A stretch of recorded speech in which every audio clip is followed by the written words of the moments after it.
Sí, licenciado. Muchas gracias por la ayuda y apoyo. Vamos a continuar con las teorías generales de las, de las cosas mercantiles. En este caso sería pues los títulos de crédito. Ya pues la empresa ya lo había comentado, fue uno de los temas que tratamos cuando iniciamos. De los bienes pues ya expliqué bastante somera el tema, por no ser pues esencial de derecho el curso. Y ya tienen ustedes a bien, pues, una pequeña disertación de lo que se entendería por títulos de crédito.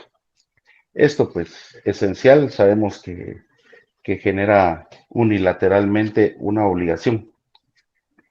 Ya entendemos en sí, anotaron, pues, situaciones que podríamos nosotros considerar al estudiar o comprender de alguna manera los títulos de crédito. Ahora bien, el día de hoy, continuando con esta disertación de generalidades, también vamos a tomar en cuenta o vamos a retomar un punto que ya tienen ustedes anotado. Esto va con relación a la parte procesal o adjetiva. Esto sería, pues, únicamente tener en consideración en algún momento el Código Procesal Civil y Mercantil, el Decreto Ley 107. Entonces, vamos a trasladarnos de artículo. Creo que ya vimos suficiente con relación al artículo 385, perdón, y vamos a trasladarnos al 386. Acá, como siempre, ustedes pues tienen de manera obligatoria leer el Código de Comercio, leer el libro base o los libros bases que ustedes tienen. Y acá vamos a platicar un poquito, pues, de generalidades que en algún momento sería prudente anotar, tanto en el código como en una hoja que ustedes tengan o cuaderno de anotas. Vamos a analizar los requisitos, por favor, y ubíquense esencialmente en el artículo, donde establece dentro de la formalidad, ojo, formalidad, que debe de contener en general estos títulos de crédito. Pero adicional, cuando partamos en cada uno de ellos, vamos a ver y analizar y anotar que hay particularidades esenciales en cada uno de ellos.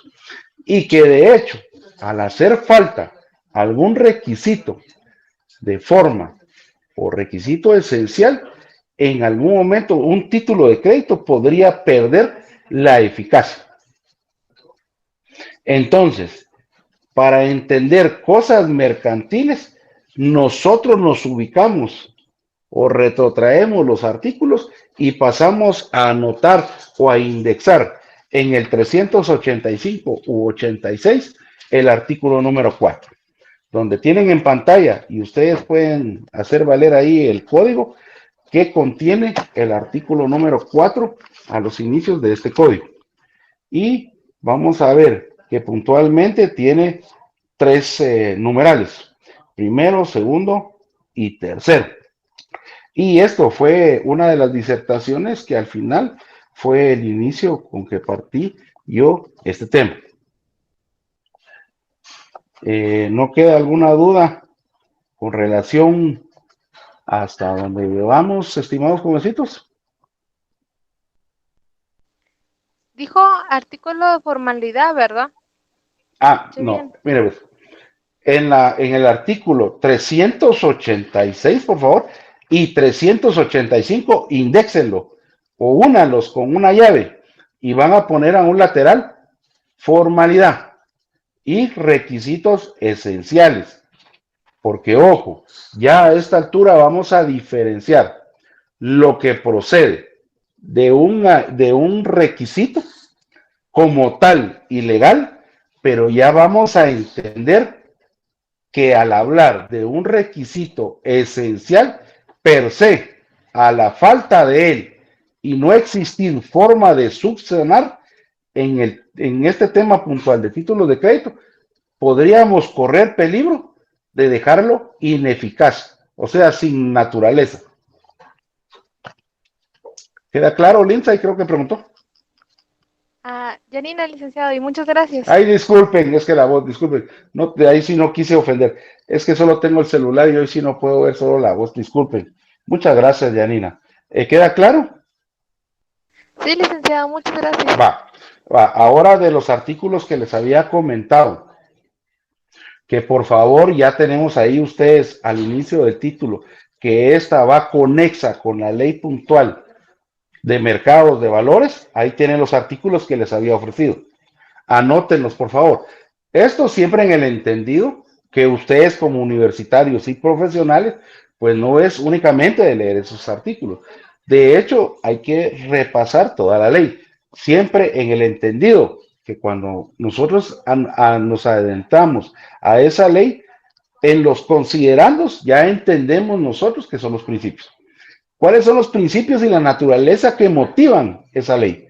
Y ya partimos desde ahí para ir leyendo pues la ley en concreto.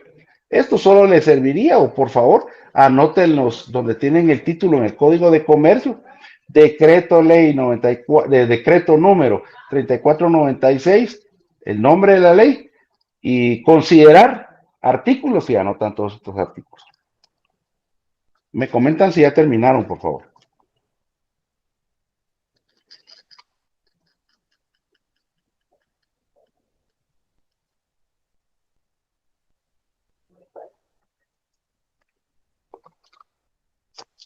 Y por favor algo rapidito para que nos dé tiempo. Ya, licenciado. Ya, licenciado. Va. Esto era el tema que ya traté también al inicio, solo que como no preguntan ustedes, ahí están los artículos. Ahora bien, ya partiendo esencial de los temas generales que vamos a platicar el día de hoy, títulos de crédito, ya hicimos una breve consideración. Este tema puntual de cada uno de estos, para entender a qué se refiere un nominado, innominado, un singular, serial, principal, accesorio, esto lo voy a tocar, por favor, tal vez el siguiente día de clase. No lo considero hoy porque esto para iniciar solamente nos va a servir para entender cuando también Lindsay fue la que consultó un artículo puntual de sanción y sobre esa base iría a entender cuáles son las clasificaciones de títulos de crédito, pero principal sería desde el punto de vista de creación, que sería la que el doctor Villegas Lara tiene en su libro. Ahora continuando, hablando de las características, y dentro de las características ustedes en una llave ya incorporaron el 386 y 385. Y como ustedes tienen su código de comercio, por favor, pueden observar cuáles son los requisitos esenciales, por favor, y dentro de ellos, dentro de las características, nosotros ya hicimos una breve distribución de estos temas, que fue el tema del día anterior. Pero si hablamos del formulismo, estrictamente cuando hablamos de formulismo, en el caso de títulos de crédito, estamos tratando el tema, y pongan ahí, en títulos de crédito.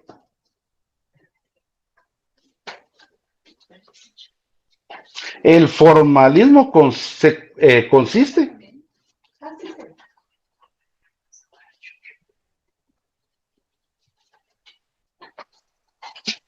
en un documento.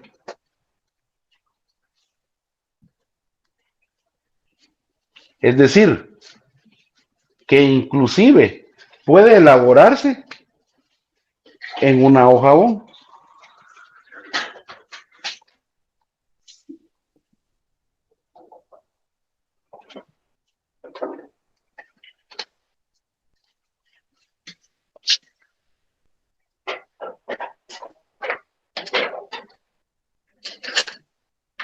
Siempre me avisan si ya terminaron, por favor.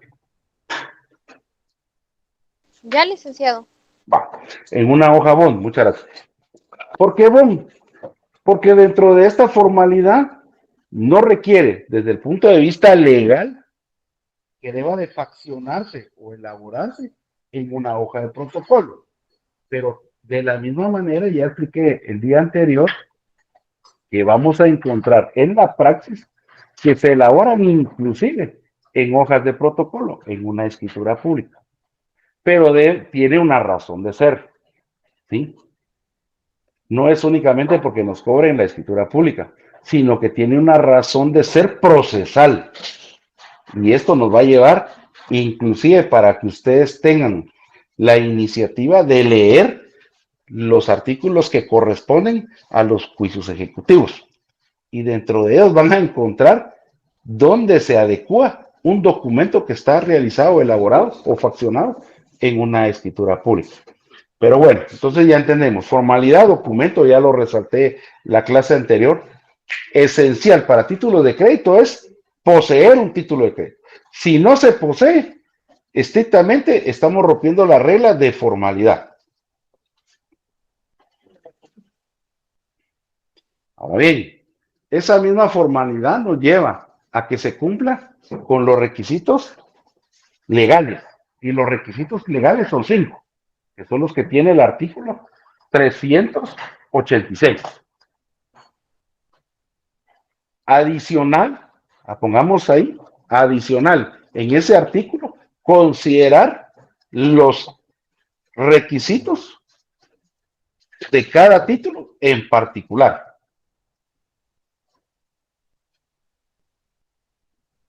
Y ahora veamos cómo funciona en la praxis.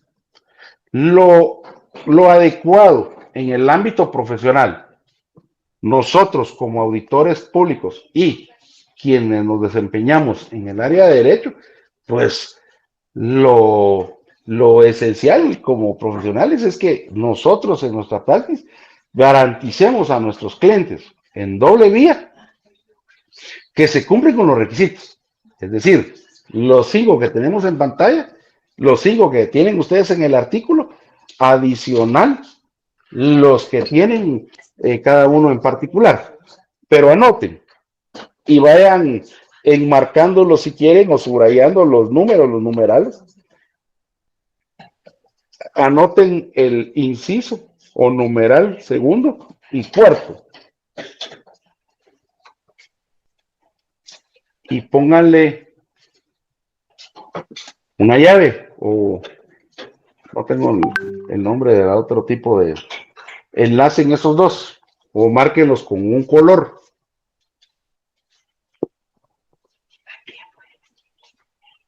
¿Y por qué se enmarcan?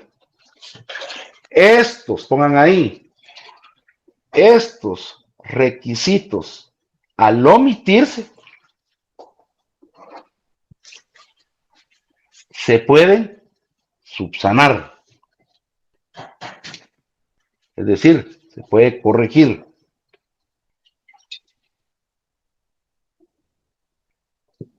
Y marquen con otro color.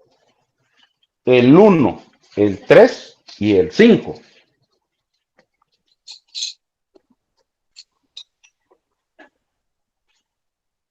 Requisitos esenciales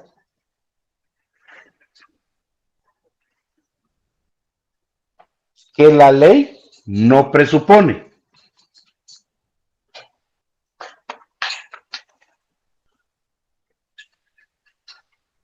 Pongan entre paréntesis.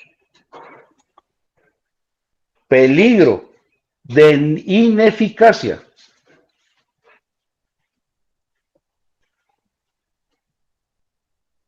O inexistencia del título.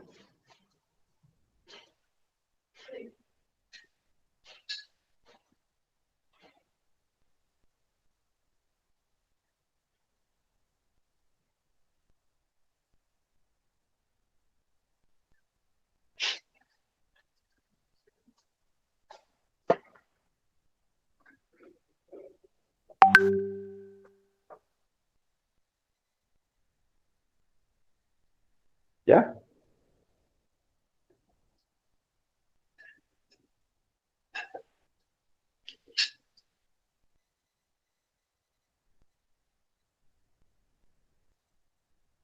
¿Ya, jóvenes?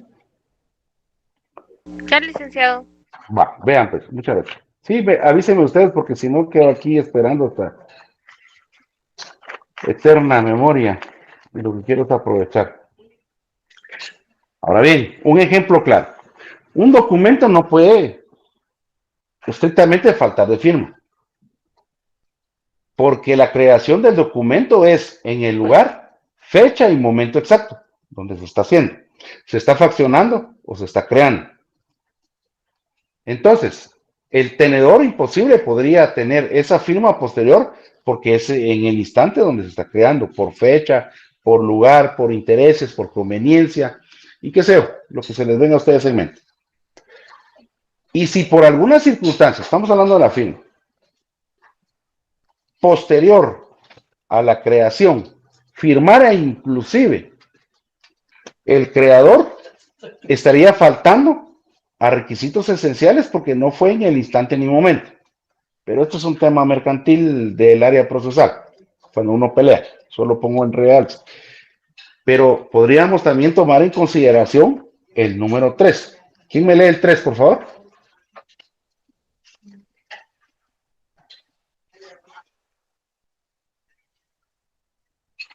Requisitos, el numeral 3, tercero. Los derechos que el título incorpora. Ahí está. Muchas gracias. Y vean, asumamos que cumplimos con el resto de requisitos, inclusive con algunos poniendo en realce la letra de cambio. Asumamos la letra de cambio. Pero resulta que dentro de todo lo que yo le dé checklist, en algún momento se me olvidó consignar que ese título de crédito llevaba un lema esencial. En este caso, cuando veamos la letra de cambio, vamos a ver el 441 y en el primero establece la orden incondicional de pagar la suma de 500 quetzales. Y se me ocurre a mí poner la suma de 500 quetzales.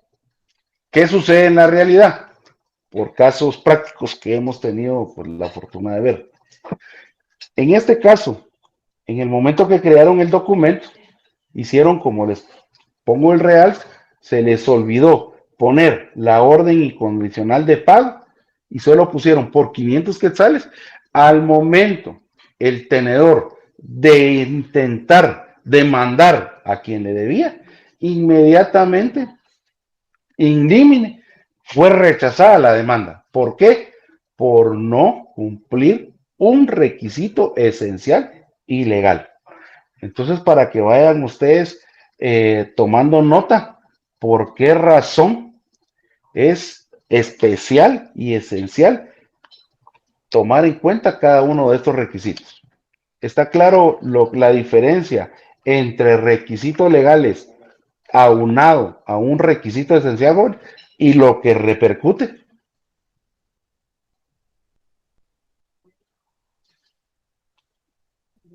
Sí, licenciado, gracias. Va. Ahora, muchas gracias. Pongámonos nosotros en los casos cuando se quiere subsanar algún requisito. Y nos vamos al 387. ¿Qué sucede? Se me olvidó poner la fecha de la creación. Un ejemplo. En este caso, la ley faculta, ¿sí? Faculta que el tenedor puede subsanar sin ningún problema. Esto quiere decir que no es necesario avisarle al creador o a quien tiene la obligación, sino que lo que procede es que anterior, ¿sí? Anterior, para que se cobre, se haya subsanado ese error. En este caso, podríamos mencionar nosotros lugar y fecha, que ya entendemos que es subsanable. En algún momento podrían considerarse el nombre de los títulos. Era el ejemplo que les daba. Cuando ustedes van a un banco, van a encontrar inclusive en las hojas de protocolo que le dan título a la escritura pública. ¿Sí? porque es un requisito legal.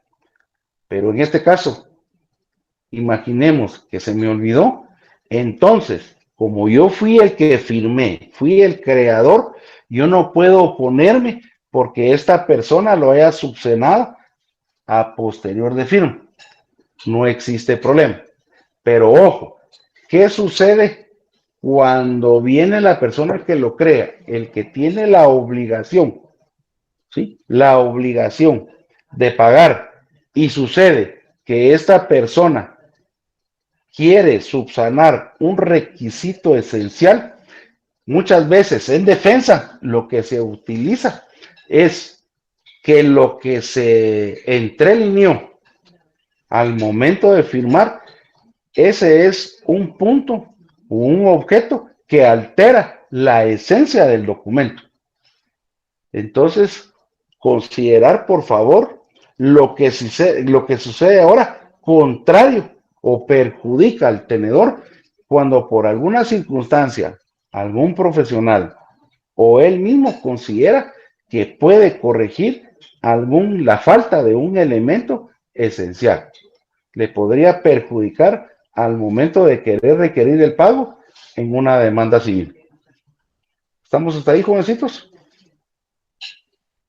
Sí, licenciado. Ahora bien, solo anoten ahí, por favor, porque aquí hay que aprender. Es que aquí lo más difícil es ver la doble vía. Asumamos que estaríamos nosotros ante este caso. El que me debe y yo, pues, por seguir el consejo de alguien, y él está haciendo su defensa bajo la tesis de alteración del documento. Entonces, solo anoten ahí, por favor. En los casos que por alguna circunstancia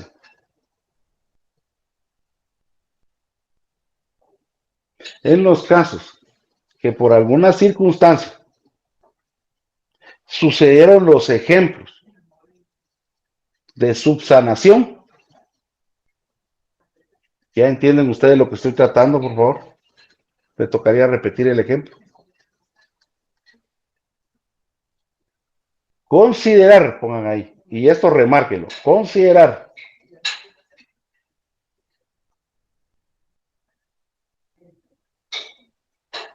y aquí vamos a considerar tres principios.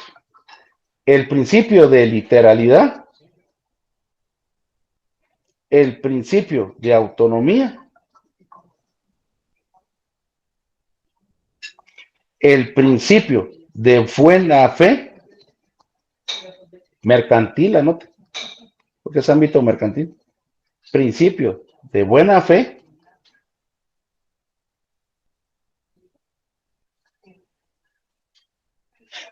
y el principio de, pongámosle, consentimiento, guión, convenio.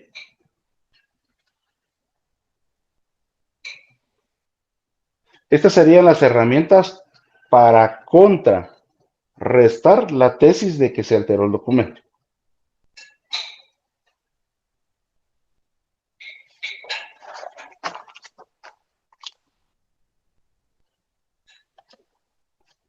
El 388 establece diferencias en lo escrito. ¿Qué supera o qué es legítimo? ¿Los números o las letras? ¿Las letras? Las letras, sí. Ahí por favor subrayan que son las letras. Que si por alguna circunstancia existe una diferencia entre las cifras y lo escrito, siempre va a tener supremacía la cantidad escrita en letras.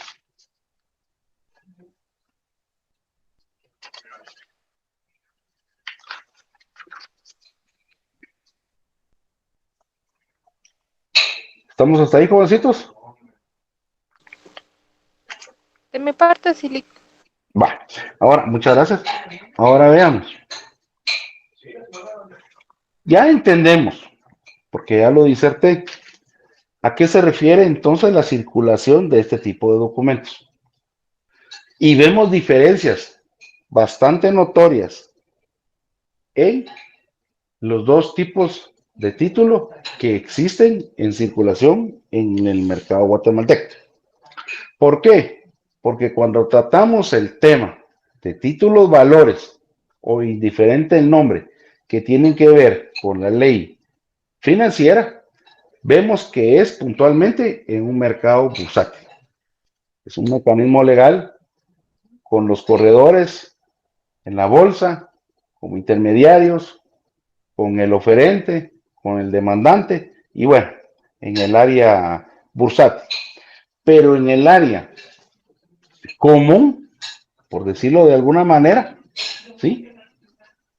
Al hablar de circulación es exhibir el documento, que también lo he en varias veces resaltado, y demostrando la tenencia de un documento es que yo podría volver exigible la obligación que contiene dicho título.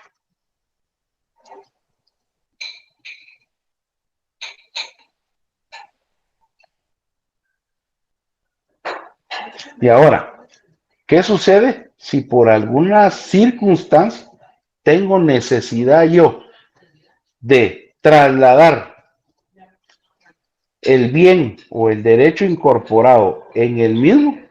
Entonces existen, ¿sí?, formas legales para poderlo circular.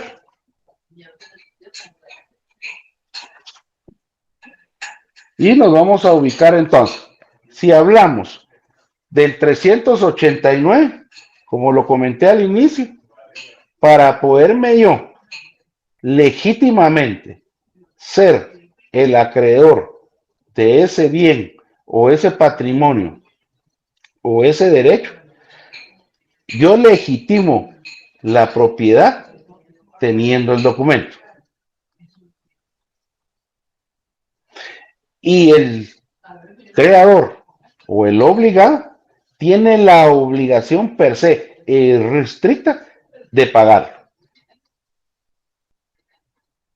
Ahora, si por alguna circunstancia no pudiera pagar la totalidad, también se entiende que en la parte mercantil o de circulación, de común acuerdo y conveniencia, yo podría recibir pagos parciales. Pregunto, ¿un pago parcial bastaría únicamente que sea de forma verbal, joven?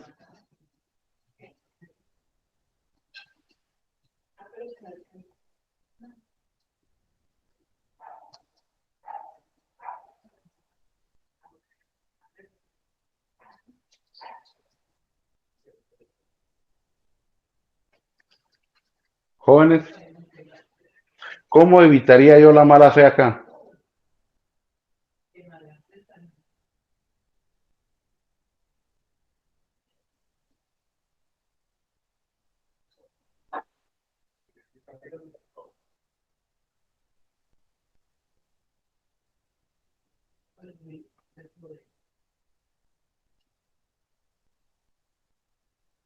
Jóvenes,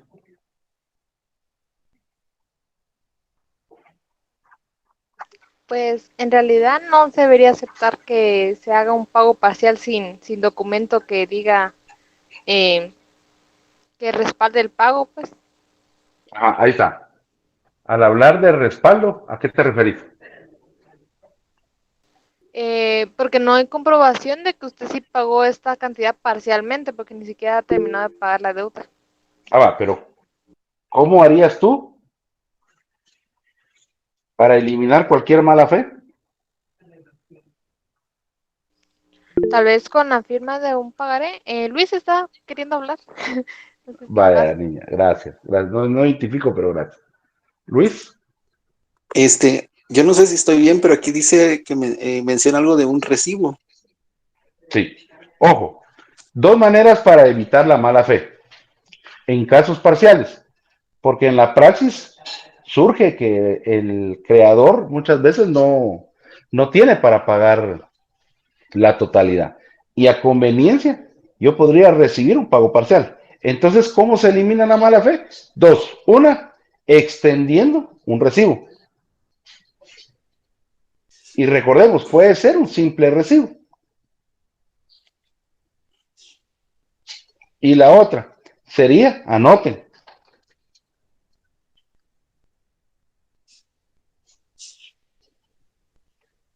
anotar en el propio título de crédito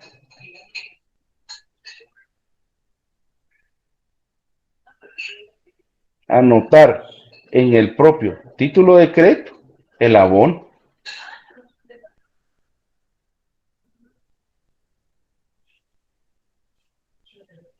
Así es como eliminarían ustedes la mala fe.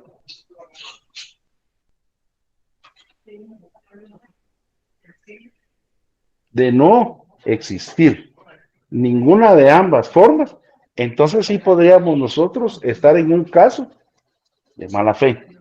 Esto quiere decir que no tendríamos nosotros, por el momento, cómo comprobar que se realizó algún pago de abono.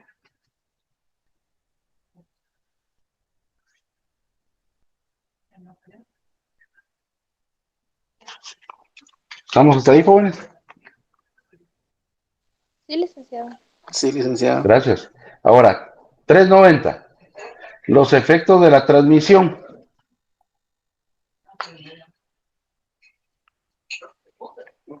Ya ustedes leen cada uno de los que no llevo la vista al texto. Entonces, ¿qué sucede? Al momento de yo tener la necesidad de trasladar mi derecho,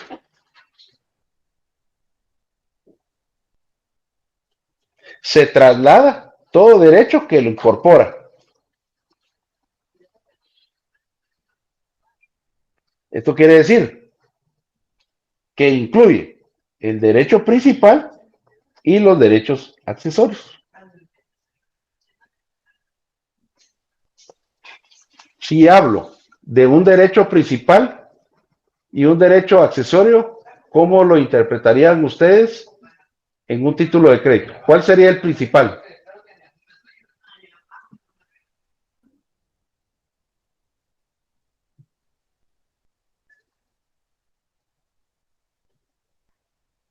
¿Cuál sería el derecho principal en un título de crédito?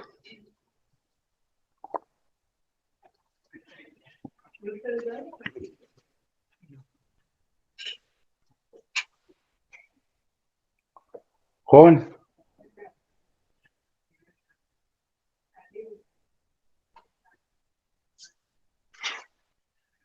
¿Qué pasa, auditores? ¿Alguno de 70 estudiantes?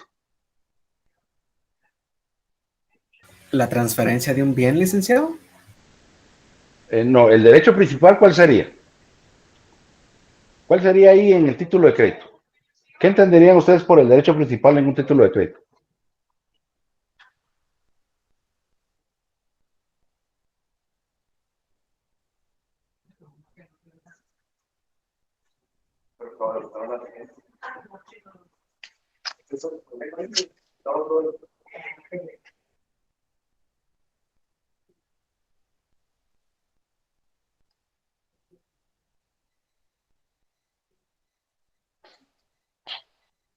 No son aquellos que son independientes. No, claro, todo está bien, todo lo que nos están mencionando, no, yo les comento, si yo tengo, les voy a poner tal vez con la praxis, si yo tengo un pagaré de 5,000 quetzales, pagando una tasa del 3% anual, ¿cuál sería el derecho principal ahí? Es pregunta de examen.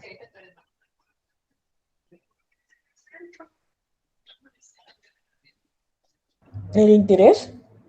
No, mire, el derecho principal El es monto. el derecho que incorpora, en este caso, la deuda, 5,000 quetzales. Y entonces, por añadidura, ¿cuál sería el accesorio? El interés. El interés, por favor no confundan. El principal es el que contiene el documento. Pero dentro de estos documentos o títulos de crédito va a existir obligadamente el pago de un interés. Inclusive van a incluir sanciones, penalizaciones, mora y otros, hasta costas. Entonces, esto sería lo que se transfiere al momento, o sería los efectos de la transmisión, o sea, de mano a mano. Transmisión es eso, de mano a mano. El 391, que trata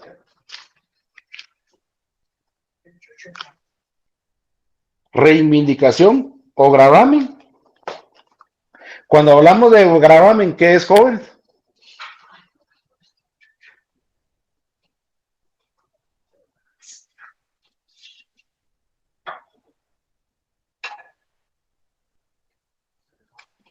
Algo que afecta. Ahí estamos. ¿Qué sucede? Pongámoslo en relieve. Vean, pues, yo soy el titular, o tengo el tenedor, mejor dicho, el tenedor de un título de crédito, de un pagaré, de cinco, mejor, bueno, sí, hablemos de un pagaré, con los requisitos esenciales y per se con el derecho tanto principal como accesorio. Pero ¿qué sucede? Involuntariamente lo perdí. Viene un X bastante pilas, por decirlo de alguna manera, o inescrupuloso, y pretende él hacer efectivo el pago de ese título. Pero ojo, para poder transmitir yo mi derecho como tenedor de ese título, la ley establece prácticamente cuál es el procedimiento idóneo para poderlo transmitir. Lo traté la clase anterior. Entre ellos podría existir únicamente un endoso. En otros va a existir un endoso y un registro. En otros, y disculpen, me faltó el elemento, entrega. Entonces, cuando son al portador, entrega. Cuando son omitativos, endoso, la entrega y ahí estamos. Y en otros puede existir un registro. Esto quiere decir que se obliga a que no únicamente se entregue, no únicamente se endose, sino que también hay que hacerlo efectivo registrando. En este caso, si yo lo perdí, hay un gravamen, una afectación a mi persona. Entonces, el que lo encontró o que quiere ser el cobrador, esa persona no es legítimo propietario. Esto quiere decir que el propietario, o sea, yo, la persona que lo perdí, puedo reivindicar. Esto quiere decir que debo yo, o tengo el derecho de poder exigir el reintegro o las formas para poder recuperar mi pérdida. Y para ustedes, ¿cuál sería la forma de poder recuperar o reivindicar mi derecho, joven? Si un tercero hizo el cobro indebido, ¿será de palabra?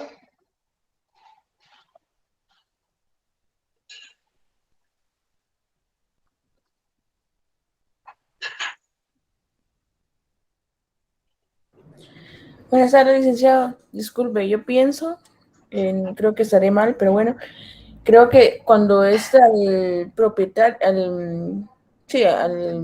no, ¿cómo se dice esto?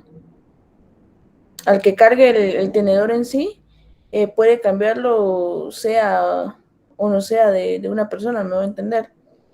Y cuando está el nombre de una persona, creo que ahí sería difícil que esa persona lo reclame. No sé si estoy bien. Vean, pongamos en ejemplo porque es más fácil ejemplificar. Muchas gracias por el comentario y la respuesta. Vean, recordemos Recordemos, y nos debe de quedar bastante claro, y aquí viene cuando se le pierden algunos documentos, más o menos con la idea que dio nuestra amiga. No solo basta con presentar el documento, como lo traté yo en la clase anterior. Es obligación tener en mi mano mi derecho, el documento. Es la formalidad. Pero ¿qué sucede si por alguna circunstancia se traslada ese derecho, pero no cumpliendo los requisitos esenciales de transmisión, los que mencioné anterior? ¿Por qué? Pongo el ejemplo. Si yo tuviera un cheque al portador, ¿cuál sería la forma legal para poder ceder yo mi derecho, joven?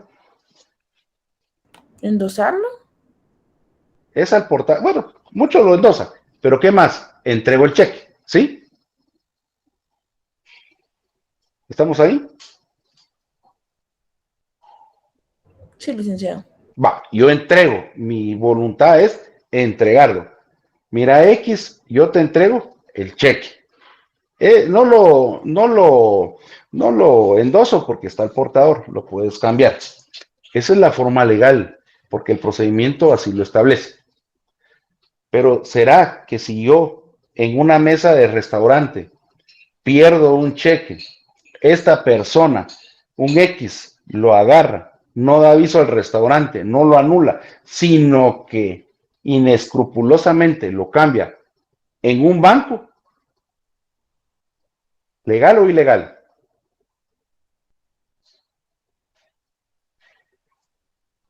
Ilegal. Ilegal. Ahí surte efecto el 391. Hay un gravamen hacia mi patrimonio. Yo puedo reivindicar, o sea, exigir que se recupere mi patrimonio, pero mediante un procedimiento. Y aquí es donde entra. ¿Será que se realiza de palabra o existirá un procedimiento idóneo para recuperar mi derecho? Jóvenes,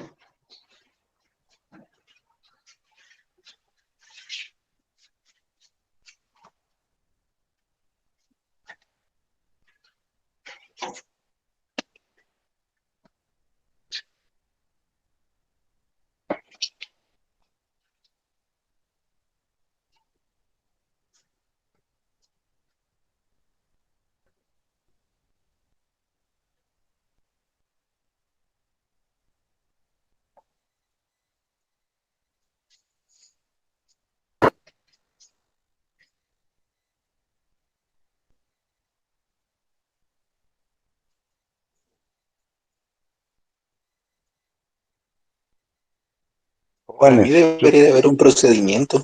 así, ¿cuál sería el idóneo? Es Sin ser el, particular. ¿Manda? perdón, no sé si es el ¿Aló? de la edición o gravamen. Así, pero yo pregunto, ¿será que con solo irle a decir a la persona, mira vos, me robaste y dame mi patrimonio? ¿O será la necesidad, aquí voy, o habrá necesidad de acudir a un órgano jurisdiccional?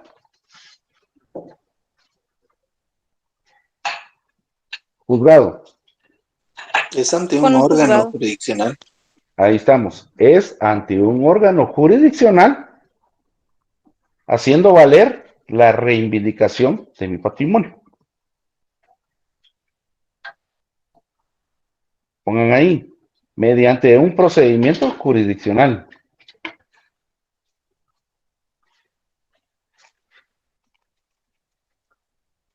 Haciendo valer, pongan ahí, haciendo valer la acción reivindicatoria.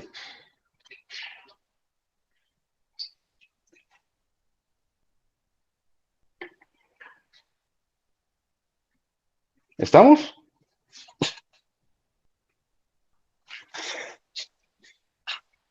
Sí, licenciado. Bueno, ahora van. Vámonos al 392. 392, la ley de circulación.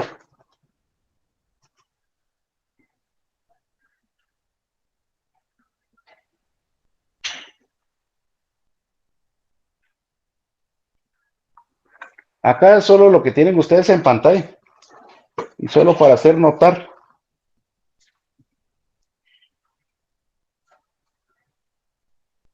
Los títulos de crédito se pueden grabar.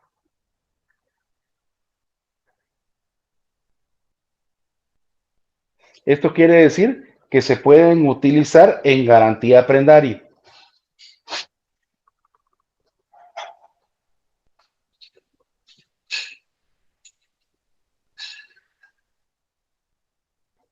Y cuando hablamos de la ley de la circulación,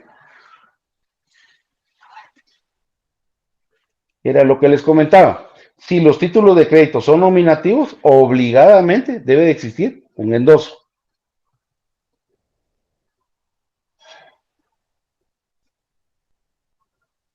Nominativos, aquí está la diferencia. Nominativos se necesita de un endoso, la entrega del documento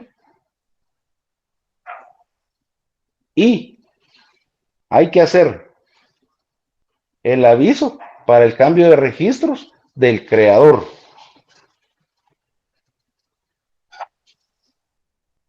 Estos son nominativos y aquí también pónganle atención. Pregunta de examen.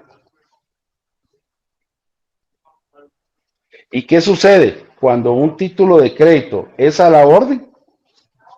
A la orden únicamente se necesita el endoso y la entrega. Un ejemplo de un documento o título de crédito a la orden, jóvenes.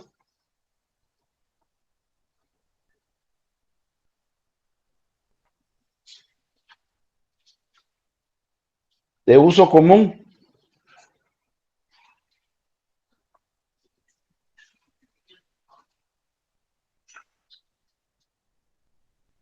¿El cheque? El cheque es, gracias, es un título de crédito a la orden.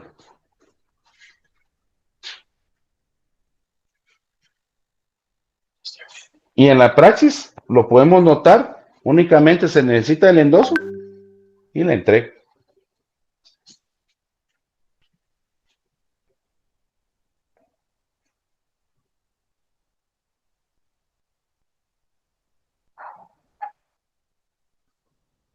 Y cuando son al portador,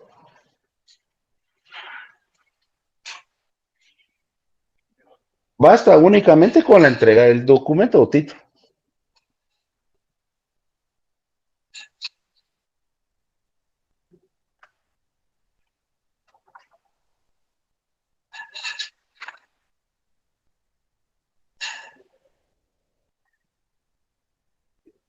Y solo anotemos ahí al final.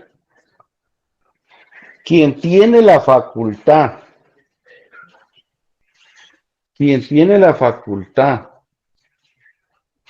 para determinar la circulación del título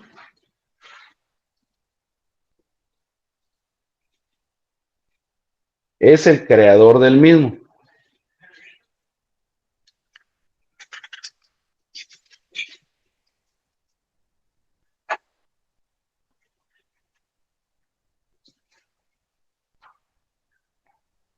Ejemplo con el cheque.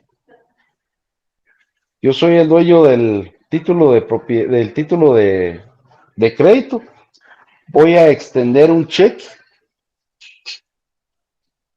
y soy yo quien determina si lo doy al portador o a la orden. Ese sería el ejemplo.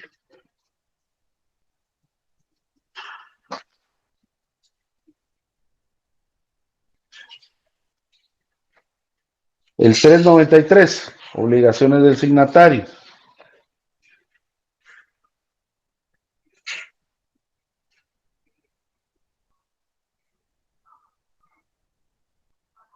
Y ojo acá principal la obligación es de poder responder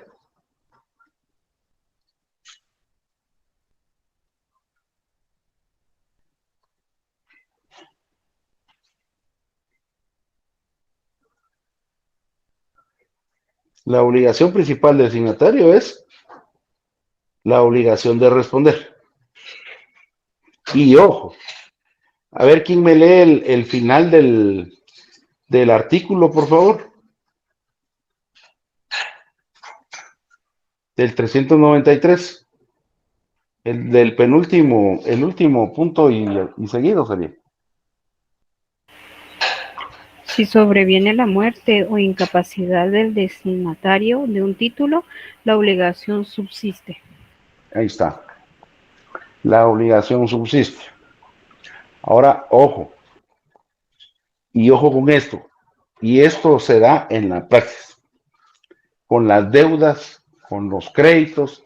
Y esto es la razón por la que los bancos insisten, aún fallecida la persona, en cobrar. ¿Han visto casos prácticos? Donde aún muerta la persona siguen cobrando o fastidiando a la familia.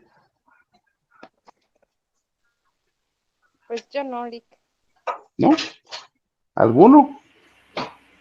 Yo sí, licenciado. ¿Qué pasa? Y ojo, por eso es que este mecanismo o esta herramienta es muy utilizada por los bancos. ¿Qué sucede? La base legal es esto.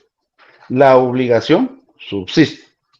Por eso ellos, una de las herramientas que más utilizan es el pagaré y lo elaboran en escritura pública por los mecanismos o procedimientos para hacer efectivo su cobro ante un órgano jurisdiccional. Ahora, ¿qué sucede?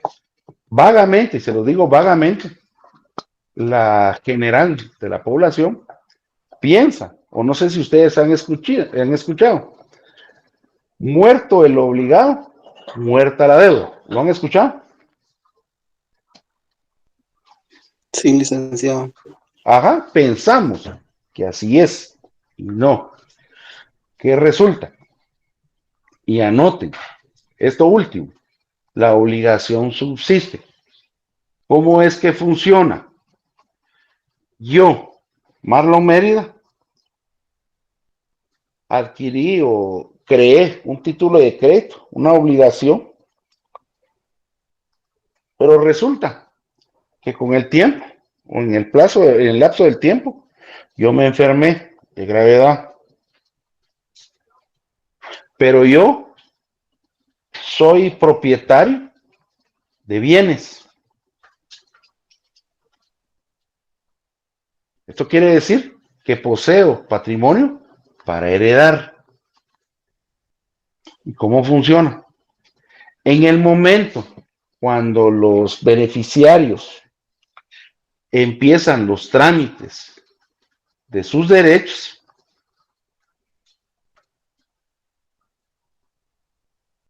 es decir, que lo del patrimonio del causante, es en ese momento que una entidad o una institución puede hacer reclamo que es un acreedor. Entonces, ¿qué resulta? Pregunto, ¿qué consideran ustedes? ¿Yo puedo heredar solo derechos o también en alguna circunstancia podría heredar deudas? Que yo sepa, también se puede heredar deudas. Ahí está la respuesta. Se pueden heredar deudas. Por eso es que en muchos casos, a conveniencia, nunca hacen los reclamos. Se queda en el mismo estado el patrimonio. Porque resulta que si yo inicio a reclamar mi derecho de los bienes del causante, en algún momento podrían resultar acreedores. Es en ese momento puntual. ¿Está claro, jóvenes? Sí, licenciado. Ahí está. Es que tenemos la vaga, en general piensan muchas personas, inclusive cuando existe patrimonio, que estas deudas de los bancos desaparecen. Y no desaparecen. No desaparecen.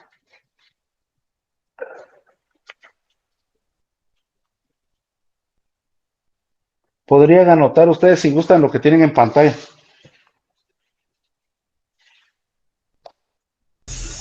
Licenciado, tengo una duda. Claro.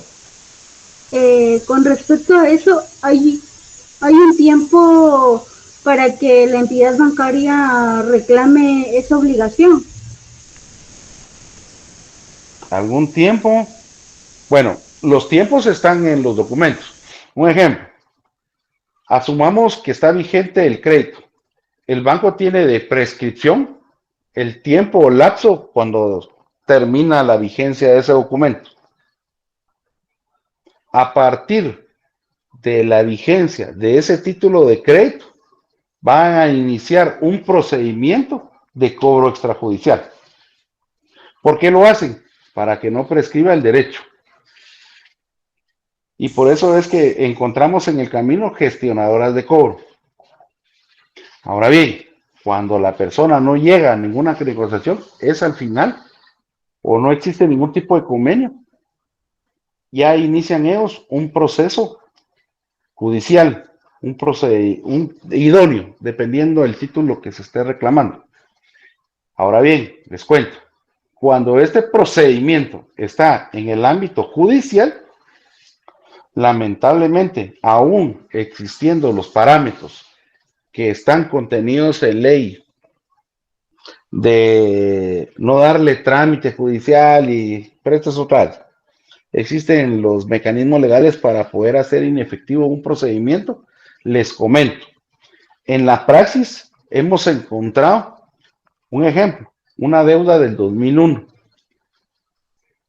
Deuda y demanda del 2001.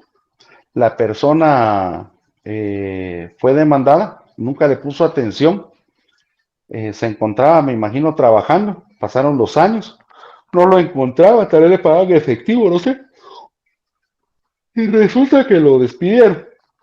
Al momento de él, nuevamente, a querer estar activo en trabajo, me imagino que él ingresó a alguna papelería, porque aquí entra algo que también sucede en la práctica.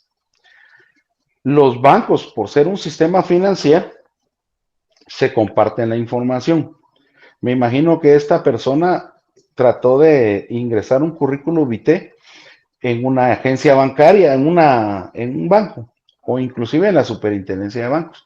Y lo único que le resultó fue actualizar la información que tenía el abogado. Y lo localizaron. Y les estoy poniendo un ejemplo de una demanda del 2001 y volvió a salir a la luz, recuerdo, en el 2017. Y ahí nosotros quisimos defender las situaciones legales donde le da a ellos limitación por no haberle dado trámite, pero fue infuncional de ese derecho y ellos se basaron principalmente en la obligación subsiste. No sé si te aclaro la pregunta. No, sí, es que lo que pasa es que lo estaba comparando con un caso que lo que pasa es que dentro de mi familia, la difunta esposa de mi tío hace como más de 14 años contrajo una deuda con un banco. Y cuando ella falleció, mi tío hizo todos los trámites y todo eso, pero el banco nunca le respondió, ¿no? Ahorita creo que hace un año, después de que ella lleva 13 años de fallecida, le enviaron una carta judicial a él sobre la deuda, pero él había hecho conocimiento al banco, pero pues nunca les había llegado información, por esta razón pregunto. Va, era similar.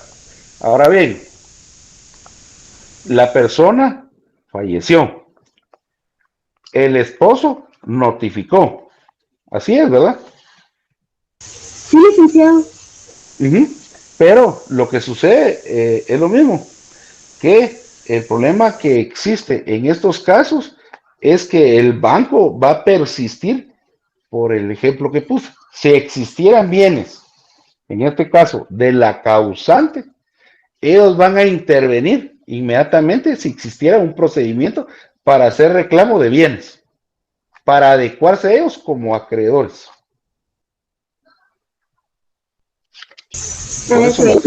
¿Y si en un dado caso la difunta no tiene bienes? No hay. No hay. No hay. No. Ahí, mira, pues, ahí sí, no, por eso puse el ejemplo, cuando hay bienes. Cuando no hay nada de bienes, Cuando no existe nada que reclamar, únicamente presentar la carta que me mencionas, porque yo lo he hecho, inclusive he sugerido presentar las cartas donde se hace notificación que la persona falleció para que el banco a tiempo haga los reclamos. Recordemos que ellos pagan seguros, para que hagan los reclamos que ellos sientan prudentes con relación al hecho que se les está haciendo notar. No hay nada que reclamar, pues únicamente recordarles que se les presentó la información y que no existe ningún tipo de bienes o patrimonio para poder hacer reclamo. Sería lo único, tú. Está bien, muchas gracias, licenciado. Sí, no, ahí no, olvídate, no, ahí sí no, ya no podrían, ¿cómo? Pues muchas gracias, pues para comentarles, fíjense que nosotros quisimos hacer valer derechos que este derecho procesal civil y mercantil contiene, entre ellos prescripción, tratando de ver qué medidas podíamos nosotros ayudar a la persona y caducidad de instancia y vieran todo lo que se presentó, pero no, oídos sordos, le dieron trámite a lo que ellos solicitaban de medidas y lamentablemente esta persona que les comentaba que activó, porque ese es el problema cuando está todo enlazado, la persona inició a trabajar, ya lo tenían detectado e inmediatamente lo que sucedió fue que volvieron a activar el embargo salarial y después de 17 años hicieron efectivo el embargo. Entonces, esa es la razón principal por la que no debemos de considerar que las deudas prescriben. Las deudas subsisten. Primero, al estar vivo en el tiempo, el ejemplo que les acabo de manifestar. Y en caso de muerte, solo considerar si existe bienes o patrimonio que en algún momento existan beneficiarios que quieran hacer el reclamo. Pero son las únicas dos maneras. De ahí lo que me mencionaban ahorita, lo que sí es prudente y se recomienda es que si de no existir bienes, presentar una carta donde les firme, en la cual se está haciendo notorio el hecho, pues lamentable, que la persona deudora ya no existe. Esa sería una. Pero ahora bien, recordemos que los bancos, cuando hacen ellos préstamos, ya no lo hacen como que muy fácil, sino que ahora le exigen a uno los avales o los codeudores y otras garantías inmobiliarias o prendarias. Eso sería de considerar ahí, por favor. Eso sería tal vez lo que tendría para compartir en estos casos puntuales. Ahora nos vamos al 394. Estaríamos tratando el tema de cualquier situación que se podría considerar para invalidar algún título de crédito. Por favor. Entonces, acá solo podríamos nosotros considerar, para que tomen ustedes nota, al momento de qué anomalías sería la que en algún momento serían que perjudiquen la eficacia de todos los derechos, ¿sí?, que se adquieran. Podríamos mencionar la principal, y esta sería la de las firmas.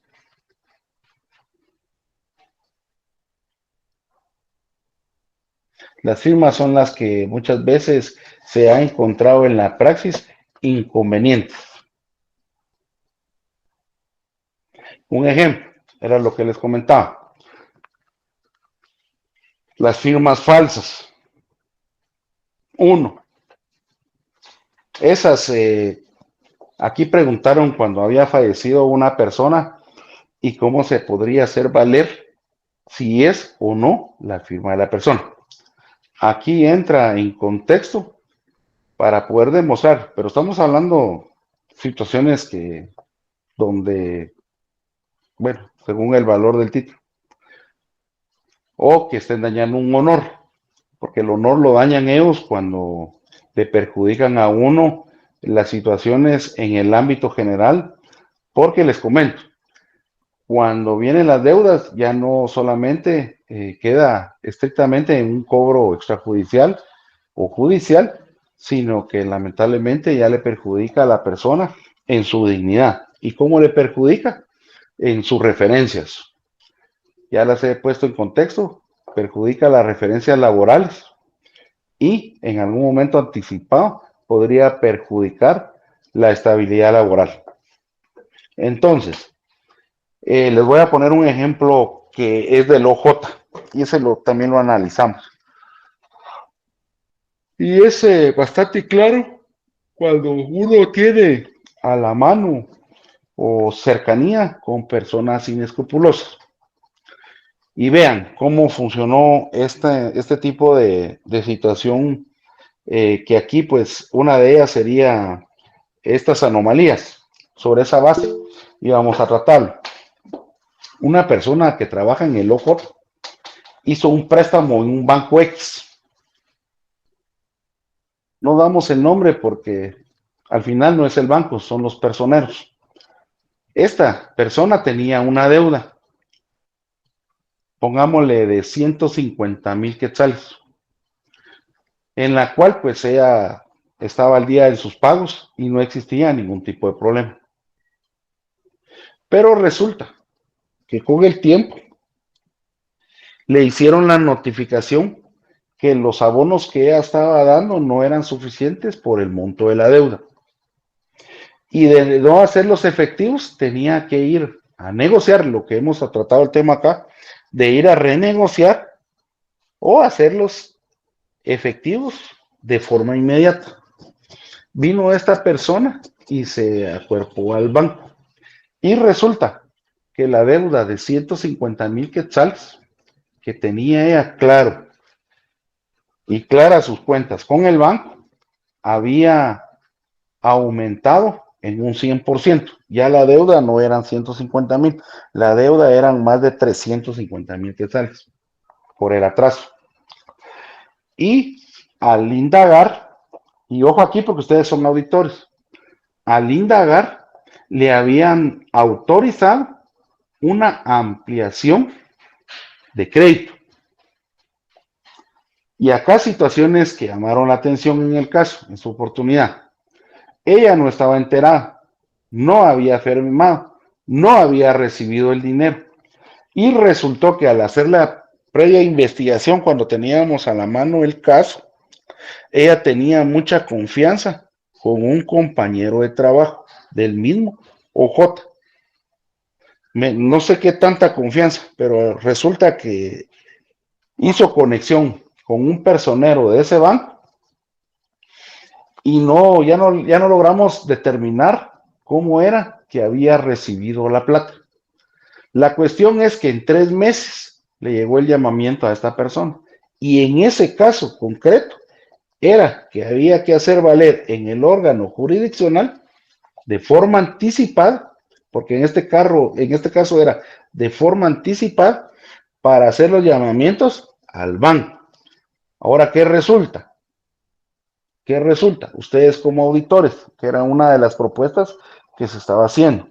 Ustedes, por ser personas obligadas, tienen una facilidad de poder hacer valer derechos en la superintendencia de bancos. ¿Sí?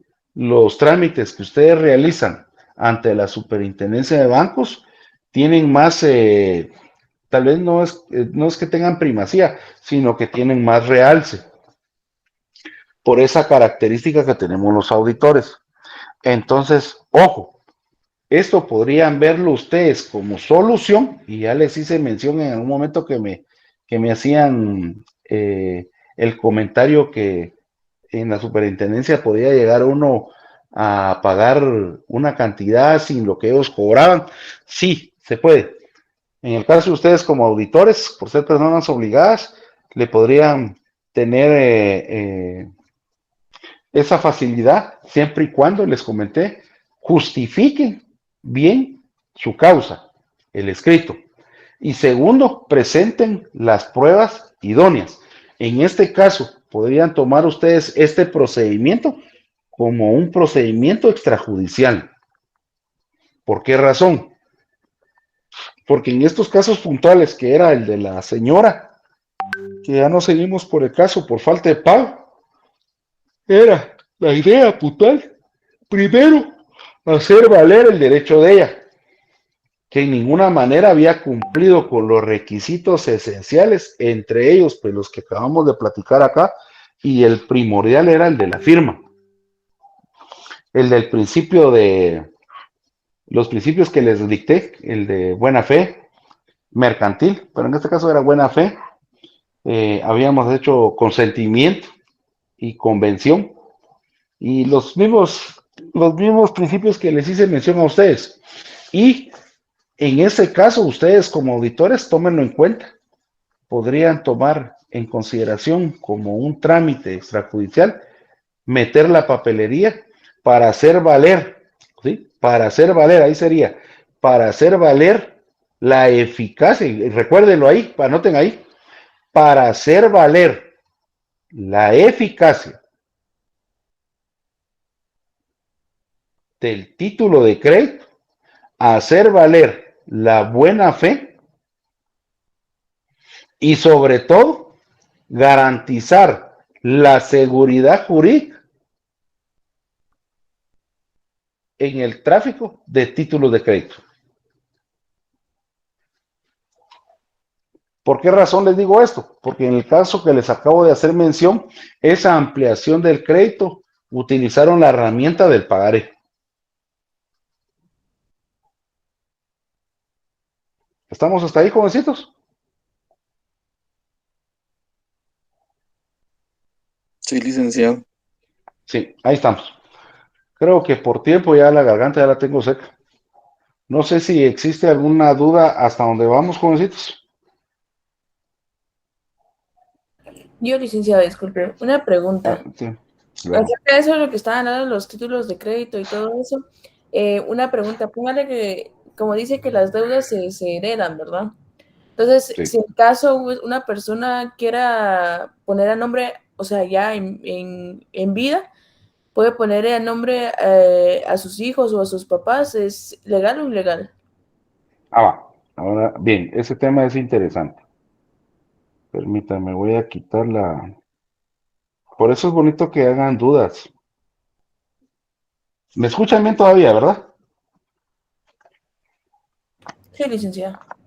Vean, pero, está bien, está bonita la pregunta. Vean, pero, aquí lo único que tienen que considerar ustedes son dos situaciones puntuales que se ven en Guatemala. ¿Qué sucede con lo que Brittany fue, verdad? Así es, licenciado. Ya. ¿Qué sucede con lo que Brittany está exponiendo? Según entiende, Brittany manifiesta que yo soy deudor de X cantidad, pero aquí encuentran dos situaciones. De buena fe, porque aquí utilizan el principio de buena fe. Yo de buena fe, y porque es mi consentimiento, mi voluntad, quiero trasladar mis bienes inmuebles, y anoten, y vean el ejemplo que puso él. Quiero trasladar mis bienes a mis hijos. La herramienta que yo sugiero como profesional sería el de donación, como primer punto. Eso sí, no estoy dando ideas para no pagar, que quede claro. ¿Ya notaron?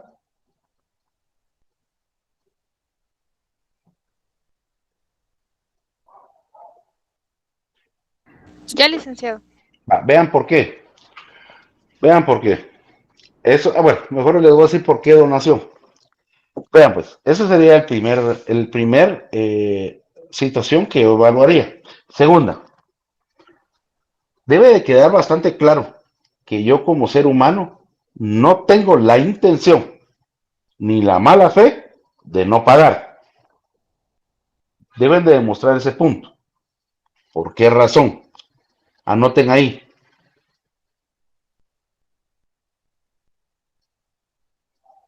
para evitar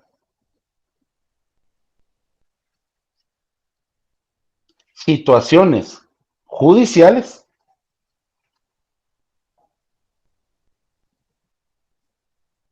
de alzamiento de bienes.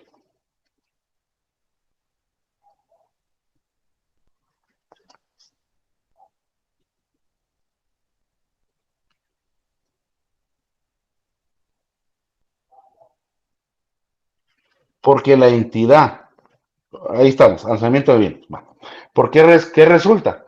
Porque si la entidad a quien le debemos no demanda y en el proceso de demanda averigua que yo, anterior al poco tiempo o inclusive dentro de la demanda, utilicé alzamiento de bienes y recientemente puedo tener problemas legales. Eso lo vamos a platicar de alzamiento de bienes. Solo me recuerdo. Y entonces el punto medular acá es dos. Uno, se debe considerar y demostrar lo de la que no existe mala fe o nunca he tenido yo la voluntad, nunca he entendido yo el consentimiento de no pagar. Eso tiene que ser demostrado. ¿Y por qué una donación? Lo que resulta es que muchos, por la presura que sí hacen alzamiento de bienes, utilizan la figura, ojo con esto, utilizan la figura de compra-venta. Y pregunto, ustedes ya lo estudiaron, en el negocio jurídico de compra-venta, ¿qué es en el negocio puntual que se traslada, joven? ¿Cuáles son los elementos que se trasladan ahí?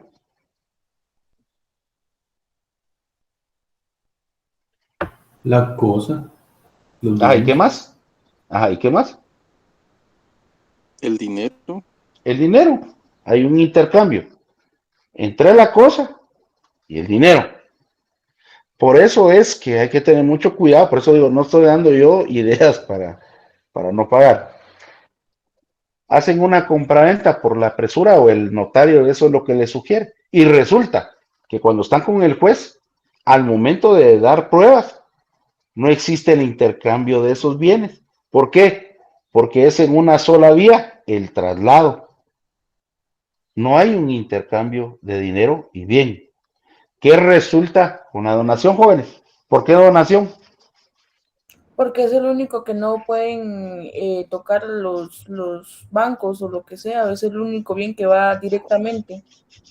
No sé si me No, explico. bueno, posiblemente podría entrar en algo ahí, pero ¿por qué donación? Porque la donación solo va en una vía a la entrega del bien, ¿sí o no? Exacto. Sí. Va en una vía. Entonces, no podría haber ninguna presura, sino que yo estoy demostrando que mi convencimiento, mi voluntad es entregarles, pero también debo de demostrar que no existe ni mala fe, que sí existe mi voluntad en pagar y que nunca tuve la intención de alzar bienes. Si gustan, adelanten ustedes investigando qué es alzamiento de bienes. Y eso lo platicamos en la próxima clase. Pero eso sería, Britan. Gracias, licenciado. Ojo con eso. ¿Alguna otra pregunta, joven? ¿O todo queda claro?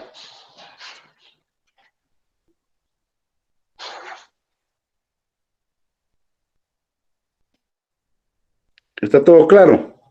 Por el momento, Lick, no se me ocurre Por ninguna el duda. momento sí. Me llega, todo queda claro.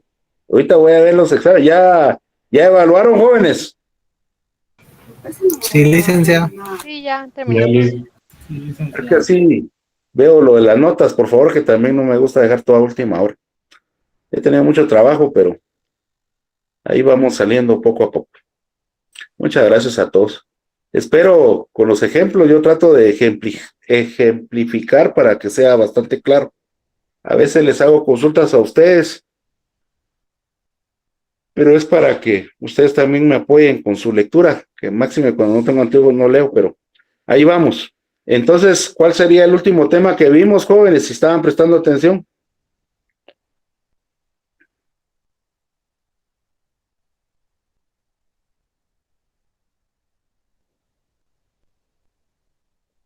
Lo del signatario. Las obligaciones del signatario. ¿Qué artículo, Luis?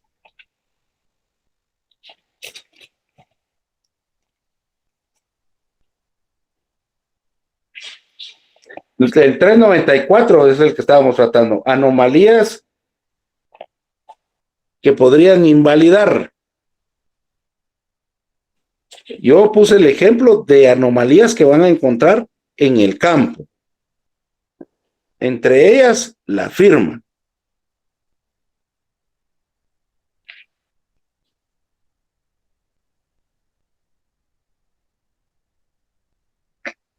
Pero vamos a ver también otro tipo de anomalías que podrían hacer ineficaz el título de crédito o en su caso podría servirnos de defensa. El caso de la mediación es otro. La mediación, al no ser efectiva, podría invalidar un título de crédito. Eso sí, al hablar de un tema de invalidar, estamos tratando el tema del título, pero no así dejar sin efecto la deuda, porque existen otros mecanismos. Ese sería otro. Solo me recuerdan, anoten ahí, de una mediación efectiva. El otro sería la firma de documentos en blanco.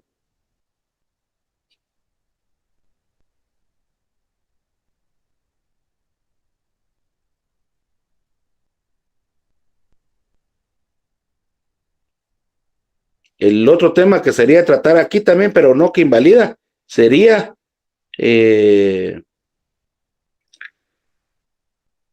tener cuidado con la duplicidad de las deudas.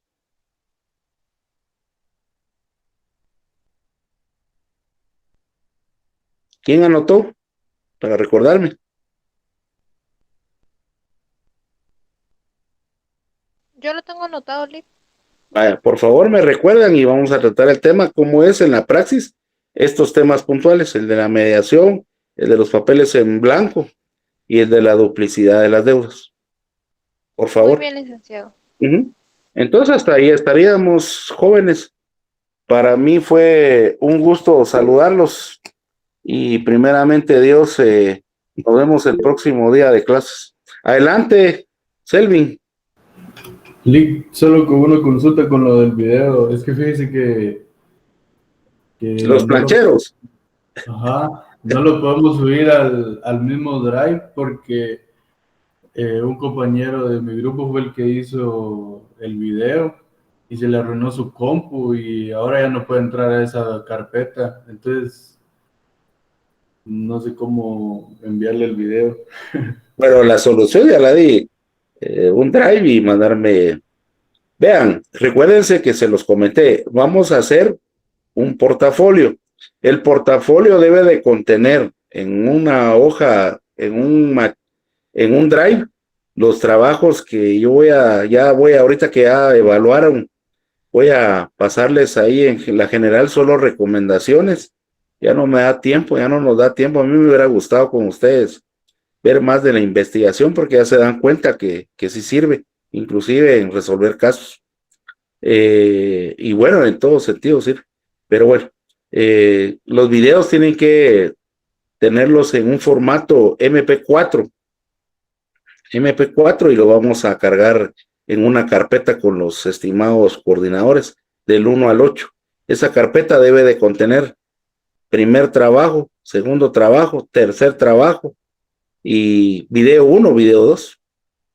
Eso sería la guía puntual y ya solo le encargaría a los jóvenes coordinadores que hagan o realicen una tipo portada. Esta tipo portada pues sería portada del salón tal, no sería por grupo. Podrían poner ustedes ahí grupos del 1 al 8. Y esa portada, aparte de la carátula, lo único que tiene que tener es qué contiene cada uno de sus documentos, los títulos principales. Por favor, ¿está claro eso, jóvenes? Sí, eso está claro. Sí, ahí estamos. Mándalo en un Drive, por favor, el enlace. Pero ¿por dónde se lo mando? Por Signal. Ah, va, está bien. Sí, disculpen que tenía problemas con los celulares, pero ya vamos con estas empresas que no le dan a uno buen servicio. Bueno, jovencitos, se me cuidan. Feliz tarde, Dios me los bendiga. Muchas gracias, licenciado. Feliz tarde. Feliz tarde, licenciado. Se cuidan mucho.